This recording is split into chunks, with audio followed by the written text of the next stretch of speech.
কাফির, মুশরিক এবং নূহ আলাইহিস সালামের সময়কালের যত মুশরিক এবং অবাধ্য লোকেরা ছিল সবাইকে আল্লাহ তাআলা এই বন্যার মাধ্যমে ধ্বংস করেছেন।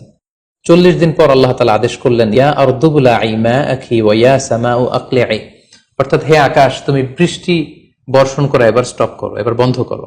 এবং জমিনকে বললেন, জমিন তুমি যে মাটির ভেতর থেকে পানি বের করছিলে, এই পানি বের করা বন্ধ করে তুমি ভূপৃষ্ঠের উপরে থাকা পানিগুলোকে গিলে ফেলো।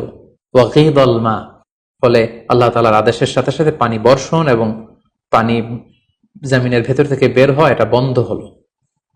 ওয়াস্তাওয়াত আলাল জুদি, নূহ আলাইহিস সালামের এই বিশাল জলতরী বা কিস্তি বা নৌকা জুদি পাহাড়ে যেয়ে থামল। জুদি পাহাড়ে এই তরীর নোঙর ভিড়ল। এখন জুদি পাহাড়টা কোথায়? কিছু কিছু ঐতিহাসিকরা বলেছেন যে ইরাকের মোসেল শহরে একটি বিশাল মাউন্টেন রেঞ্জ রয়েছে, সেই পাহাড়ের একটা অংশের নাম হচ্ছে জুদি পাহাড়। কোন কোন ঐতিহাসিকগণ বলেছেন এই জুদি পাহাড়টি আর্মেনিয়াতে অবস্থিত।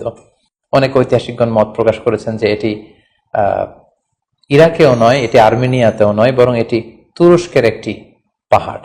এবং তারা বিশাল বড় একটি নৌকার খণ্ড দিয়ে ঐতিহাসিকভাবে অনেকেই প্রমাণ করতে চেয়েছেন যে নূহ আলাইহিস সালামের সেই কিস্তির কিছু অংশ আজও সেই পাহাড়ের মধ্যে রয়ে গিয়েছে।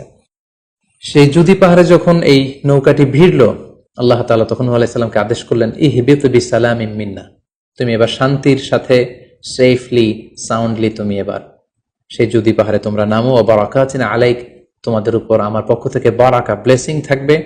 ও আলা উমামিম মিম্মান মাআক, এবং তোমার সাথে যারাই আছে সবার জন্য আমার পক্ষ থেকে ব্লেসিং থাকবে। এবং এই বিশাল মহাপ্লাবন থেকে যে আমি তোমাদেরকে বাঁচিয়ে দিয়েছি, শুকরিয়া স্বরূপ তোমরা সবাই পড়ো আলহামদুলিল্লাহ। ফাকুলিল হামদুলিল্লাহ, কোরআন বলছে যে তারা সবাই আল্লাহর প্রশংসা